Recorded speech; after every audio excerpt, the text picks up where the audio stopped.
Come on. Let's talk about sex, baby. Let's talk about you. Today, we're going to talk about the truth that we don't talk about. And a subject that's near and dear to my heart, sex.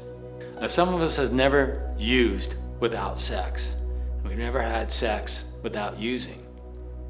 So let's be honest. For many of us, the pathway back to relapse isn't just a drug. It's sex. Sometimes it starts with a craving. Sometimes with a message on your phone. And before you know it, you're back in the spiral, chasing connection, chasing the high. And that's not because you're weak. It's because your brain has been wired to fuse sex and drugs together. It's called the sex-drug loop. So here's the real talk on this. Meth floods your brain with dopamine way more than sex or porn ever could. If you use meth and sex together, those memory pathways are fused. Now, in recovery, sex can trigger cravings just like the drug and sometimes even stronger. And if you used opioids, the effect was different. It wasn't about intensity, it was about numbing. Opioids dulled the loneliness, the shame, and the fear of being unloved. Either way, sex wasn't just sex, it was your survival strategy. And now that you're sober, your body may still respond to those triggers even if your mind doesn't want to. So here's the real talk most clients have never had about sober sex. The truth is that many of us have never had sober sex. We don't know what it's like to feel desire without a chemical. We don't know how to ask for what we want. We don't even know what we want because we've been acting out, not connecting.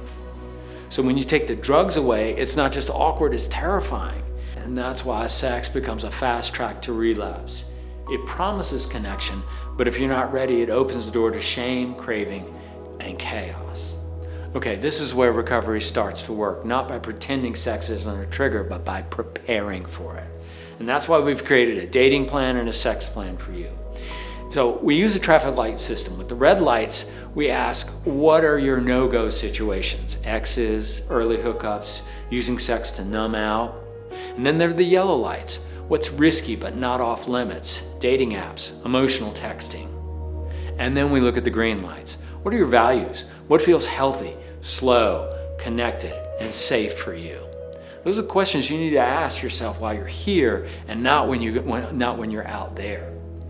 So, no dating for 90 days, avoid sex after 9 p.m. when you're lonely. I'll talk to my sponsor if I feel triggered, maybe, right? That's green light is honest communication, mutual respect. Those types of things are really healthy behavior. So, the other thing I want you to understand is how your brain rewires and how those patterns affect your sexuality. This isn't about avoiding sex forever, it's about giving your brain a chance to heal.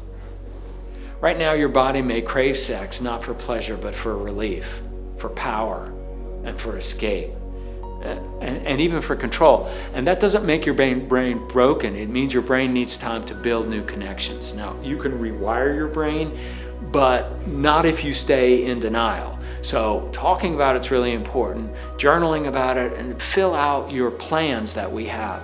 Those types of things, getting ready for it. So when you're ready for real intimacy, it's not just a chemical substitute, it'll feel different. So this is the hard part. This is one of the hardest things to talk about, but it's one of the most important because real connection, it takes courage and it takes you staying within your values.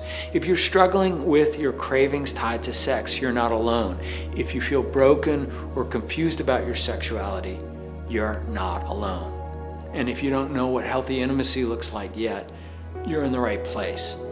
This is recovery and you're doing it. Listen, so often we're told that we have to give our lives over to a higher power, and yet, you know, and for so much of a part of our lives, we're like, oh, you can take that, take this, take all of that, but we don't give up our sexuality to a higher power. We try to hold that to ourselves, and I wonder why that is. Are we ashamed? Are we embarrassed? Why should sex be something that's embarrassing to us? And what are we doing that is against our values to make us feel that way? And those are really important questions to ask yourself. Why is it that your sexuality can't be something that fits within your values and makes you feel good about yourself? What are the things that make you feel bad about it? And maybe question those things as well. Everything's on the table when you're here trying to recover from drugs and alcohol. And I don't think any of us should be embarrassed about talking about sex, especially because sex brings us quite often back into using.